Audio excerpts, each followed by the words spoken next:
그런 모든 것 위에는 사람의 마음을 감동시키고 화해시키고 용서해주는 하느님의 진리가 있는 것이다.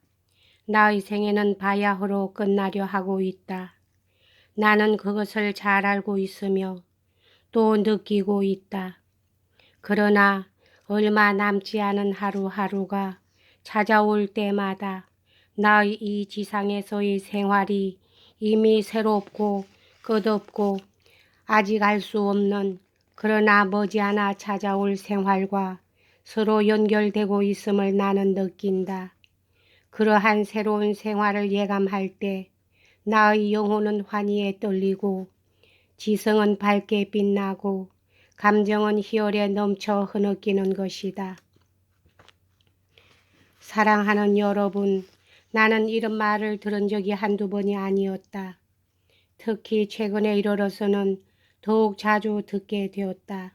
다름 아니라 우리나라의 성직자들, 특히 시골의 성직자들이 도처에서 자기들의 수입이 적은 것과 지위가 낮은 것에 대하여 불평을 늘어놓고 있을 뿐더러 나아가서는 신문 잡지의 힘을 빌어 나도 직접 읽은 적이 있지만 너무나 수입이 적어서 이제는 성서를 민중들에게 가르칠 수도 없다.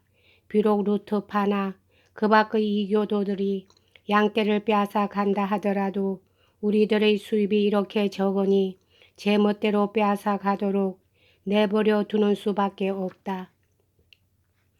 라고 공연하기를 스슴치 않는 자들까지 있는 형편이다. 오 주여, 그들에게 그토록 귀중한 수입을 다소나마 늘려주시옵소서 하고 나는 기도드렸다. 왜냐하면 그들의 불평도 일리가 있으니까. 그러나 진실을 말하면 만약 이 문제에 대하여 누구에겐가 죄가 있다고 한다면 그 죄의 태반은 우리들 자신에게 있는 것이다. 왜냐하면 비록 여가가 없어 줄곧 노동과 예배에 시달리고 있다는 그들의 말에 일리가 있다 할지라도 밤낮 없이 그런 것은 아닐 것이고 일주일에 단 1시간쯤은 하느님을 상기할 수 있는 여유는 있을 것이기 때문이다. 더욱이 1년 내내 줄곧 일에 몰릴 일은 실제로 없지 않은가. 처음에는 어린아이들 뿐만이라도 좋으니 일주일에 한 번쯤 저녁 때라도 자기 집에 모이게 하면 어떨까. 그러노라면 어머니들도 이 소문을 듣고 차차 모여들게 될 것이다. 이 일을 하기 위해 구태여 커다란 집 같은 것을 세울 필요는 없다. 그저 자기 집으로 모이게 하면 되는 것이다. 그들이 자기 집을 더럽힐까 염려할 것도 없다. 고작 해야 1시간쯤의 모임이니까. 사람들이 모이면 이 책을 펼쳐놓고 어려운 말을 쓰거나 불손한 태도를 보이지 말고 다정하고 친절하게 읽어주면 된다.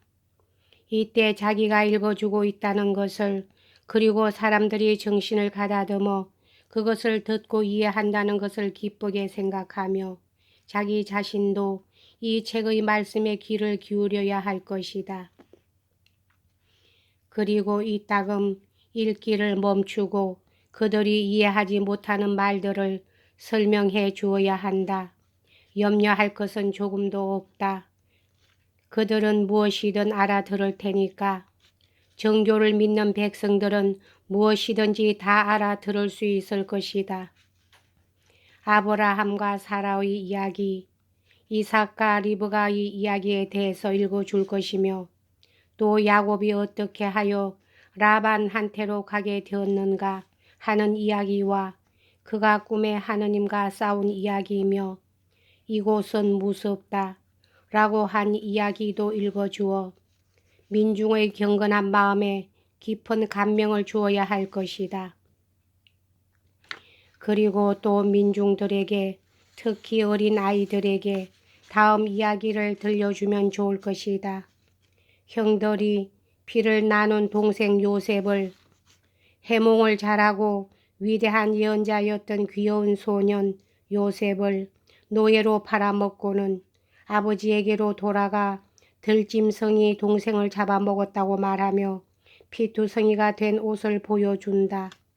그 후 형들이 곡물을 사려고 애굽으로 갔더니 그때는 이미 형들이 몰라볼리만큼 훌륭한 통치자가 되어 있던 요셉이 그들을 괴롭히고 죄를 씌워 형제 중의 하나인 베냐민을 잡아 가두어 버린다. 그러나 이런 모든 일은 그가 형들을 사랑하기 때문이었다. 나는 형님들을 사랑합니다. 사랑하면서도 괴롭히는 것입니다.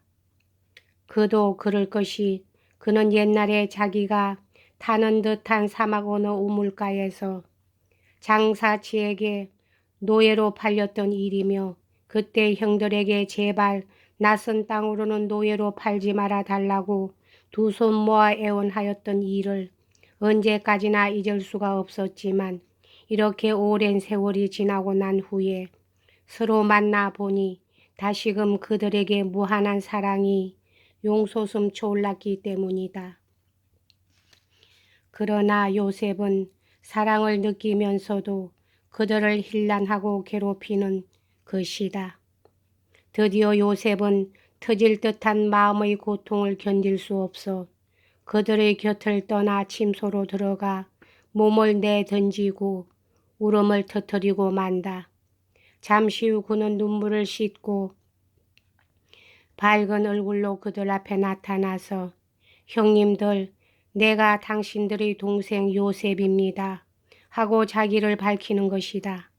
그 다음엔 늙은 아버지 야곱이 사랑하는 아들 요셉이 아직도 살아있다는 소식을 듣고 얼마나 기뻐했는지 그 이야기도 읽어주는 것이 좋을 것이다. 야곱은 그 소식을 듣자 곧 고향을 떠나 이집트로 갔는데 결국은 낯선 이국 땅에서 죽어버리고 만다. 그때 그는 일생을 두고 자기의 경건하고도 소심한 가슴 속에 남몰래 간직하고 있던 위대한 말을 영원한 유언으로 이 세상에 남겨놓았는데 그것은 다름이 아니라 그 자손, 즉 유대 민족으로부터 이 세상의 위대한 희망이며 화해자인 구세주가 출현할 것이라는 예언이었던 것이다. 친애하는 동료 여러분, 이런 얘기들은 이미 여러분들이 옛날부터 잘 알고 있을 뿐 아니라 또 나보다 몇 백 배나 더 능숙하고 요령 있게 말할 수 있는 내용들이다. 그러나 그것을 내가 마치 어린애처럼 신이 나서 이야기하고 있다고 해서 불쾌하게 생각지 말고 용서해 주기 바란다. 나는 다만 감격에 넘쳐 이야기를 하고 있는 것이다. 그리고 이 거룩한 성서를 몹시 사랑하기 때문에 흘리는 내 눈물도 용서해 주기 바란다. 이 책을 민중들에게 읽어서 들려주는 하느님의 사도들에게도 역시 눈물이 있는 편이 좋겠다. 그러면 듣고 있는 사람들의 가슴에도 반드시 반응이 일어나 떨리기 시작하는 것을 알게 될 것이다.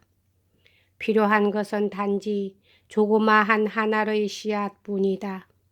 이것을 민중들 가슴에 뿌리면 그 씨앗은 죽지 않고 그 가슴 속에 살아남아서 마치 반짝이는 한 점의 빛과 같이 어떠한 암흑, 어떠한 죄악 속에서도 살아남게 될 것이다.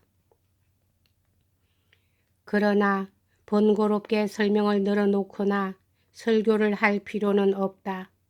그들은 모든 것을 소박하게 이해할 테니까. 그것은 조금도 필요 없는 것이다. 여러분은 민중에게 그것을 이해할 능력이 없다고 생각하는가? 그렇다면 아름다운 에스더와 그만한 와스디의 애처롭고도 감동적인 이야기를 들려주는 것이 좋을 것이다.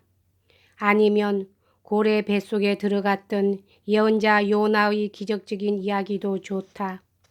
그리고 또 우리 주 그리스도의 이야기도 잊지 않도록 얘기해 주어야 할 것이다. 이것은 주로 누가 복음에서 택하도록 하는 것이 좋다. 나도 그렇게 해왔다. 그리고 사도행전 중에서는 사울이 개종한 이야기, 이것은 어떤 일이 있어도 꼭 읽어 주어야 한다. 마지막으로 성자 열전 중에서는 하느님의 아들 알렉세이의 생애와 가장 위대하고 행복한 순교자이며 하느님을 직접 본 그리스도의 숭배자인 애굽의 마리아의 생애도 읽어주는 것이 좋을 것이다. 그렇게 하면 이런 단순한 이야기로 민중의 마음에 능히 감명을 줄 수 있을 것이다. 그것도 일주일에 단지 1시간이면 족하다. 자기의 수입이 적은 것 같은 것엔 개의치 말고 단지 1시간만 희생하면 되는 것이다. 여기까지 하겠습니다.